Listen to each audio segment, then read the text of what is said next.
Good morning everyone, welcome back to my channel. আমি প্রতীক্ষা মিত্র চক্রবর্তী আর তোমরা দেখছো আমার ব্লগ চ্যানেল প্রতীক্ষা মিত্র ব্লগস। এখন অলমোস্ট 11টা বাজে আর আজকে আমার একদম স্নান টান সব হয়ে গেছে, বিছানা টিছানা সব তুলে ফেলেছি। বিতোষক তো অনেকক্ষণই বেরিয়ে গেছে অফিসে। আর তারপরে দেখি আজকে কি করি কি না করি, যেটাই করবো সেটাই তোমাদের সাথে শেয়ার করবো। সো সঙ্গে থাকো, দেখতে থাকো, আই হোপ তোমাদের ভালো লাগবে। এখন 1:30টা বাজে। আমি সকাল থেকে আজকে কি হয়েছে, আজকে যেহেতু আগে স্নান টান করে নিয়েছি না, তো এডিট করাটা একটু লেটে স্টার্ট করেছিলাম, তো সেই জন্য একটু আগেই ভিডিওটা দিয়েছি। মানে যে ব্লগটা তোমরা গতকাল দেখেছো ওটা একটু লেটে এসেছিল, তোমরা দেখেছো।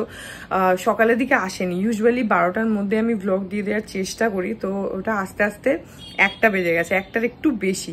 যাই হোক, তো এখন ঠাকুরপো এসছে, মামা আর মিমি ওরা আসবে। ওরা গড়িয়াহাটে একটুখানি ডাক্তার দেখাতে গেছে, চোখের আই গেস, হ্যাঁ চোখেরই ডক্টর, মানে চেক আপ করাতে গেছে আর কি। তো ওটা করিয়ে ওরা এসে এখানে একসাথে লাঞ্চ করবে। ঠাকুরপো এসছে অনেকক্ষণ, ও এখন এসে এখানে স্নান টান করে ফ্রেশ হলো, একসাথেই আমরা সব খাওয়া দাওয়া করবো। এখন যাই বাইরেই বসেছিলাম, এই জানলা টানলাগুলো একটু বন্ধ করে দিয়ে, বাইরে এত রোদ এত গরম না। আর তার থেকেও যেটা কলকাতায় এখন বিরক্ত লাগছে সেটা হচ্ছে হিউমিডিটি। এত ঘাম হচ্ছে না, মানে একটা সেকেন্ড একটু ফ্যান ছাড়াও থাকা যাচ্ছে না, মানে এরকম অবস্থা। বাইরে বেরোলে চূড়ান্ত ঘাম হচ্ছে ভীষণ, মানে হিউমিডিটিটা এত বেশি। গরমটা তবু যেমন তেমন, কিন্তু হিউমিডিটি এত বেশি হলে না আরো বেশি কষ্ট হয়। যাই হোক, এখন এই জানলা ফাল্লাগুলো বন্ধ করে দিই। বাইরে পাপা এসি চালিয়েছে, ওখানে গিয়ে বসে ওদের সাথে গল্প করি। এই দেখো ঠাকুরপো এসেছে, আর ওর দাভে মানে বিতোষকের গেঞ্জি পরেছে। এরকম গেঞ্জিটা আমি বিতোষকের জন্য এঁকে দিয়েছিলাম একদম সেই বিয়ের পরে। দুখানা পেঁচা, এই যে গাছের ডালের মধ্যে দুটো পেঁচা বসে আছে, আর এখানে কয়েকটা হাত, ওখানে একটা চাঁদ, একটু স্টার্স। এই হচ্ছে গেঞ্জিটা, এটা আমি এঁকে দিয়েছিলাম। তো আজকে ও পরেছে, যেহেতু স্নান টান করলো সেজন্য ও দাভের গেঞ্জি পরেছে, ভালোই লাগছে দেখতে।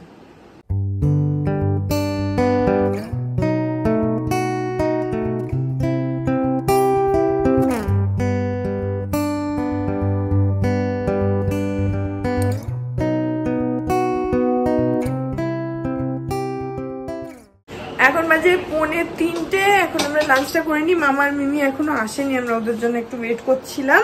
আজকে আছে হচ্ছে রুই মাছের ঝোল, পিসির বাড়ির লাউ ডগার চচ্চড়ি, মটর ডাল, পটল ভাজা, শুক্তো, ভিন্ডি পোস্ত।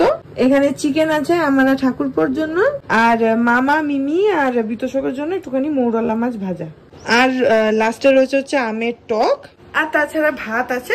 তো এখন যাই আর কি লাঞ্চটা করে নিই। এই যে গতকাল যখন আমি কুকিজ বানাচ্ছিলাম, মানি তখন আম্রখান বানাচ্ছিল, এই যে ওই আম্রখানটা। কালকে তো আমরা কেউ খাইনি, তাই আজকেই খাচ্ছি। এখন দুপুরবেলা খাওয়া দাওয়া হয়ে গেছে, এই যে এখন লাস্টের ডেজার্ট আম্রখান। এখন 5:30 বাজে। মামা মিমি ঠাকুরপো পাপা আর মানি ওরা যাচ্ছে হচ্ছে মুন্দিদের বাড়িতে। আমি আর আজকে যাচ্ছি না, কারণ ওরা গাড়িটা নিয়ে যাচ্ছে, তো সেজন্য এতজন একসাথে গাড়িতে হবেও না। মামারা এসছে না, ওরা দেখা করতে যাচ্ছে ওখানে মাসিমণি আসবে, মেবি তুতুল দিদিও আসবে, ওদের সবার সাথে একসাথে দেখা করে নেবে। তো এখন ওরা বেরোচ্ছে, ওই যে এখন ওরা বেরোচ্ছে।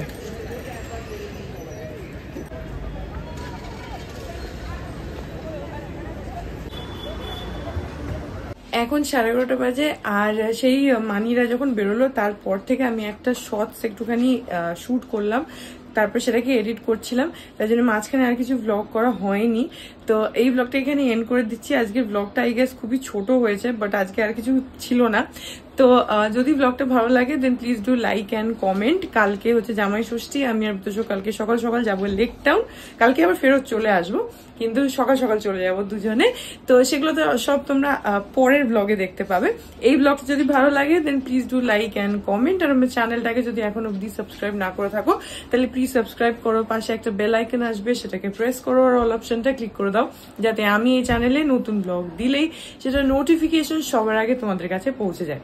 আর এই চ্যানেলে নতুন ব্লগ আসে এভরিডে। তো হ্যাঁ, চলো তোমাদের সাথে আমার দেখা হবে কাল আবার একটা নতুন ব্লগ নিয়ে। ততক্ষণ অবধি ভালো থেকো, টাটা।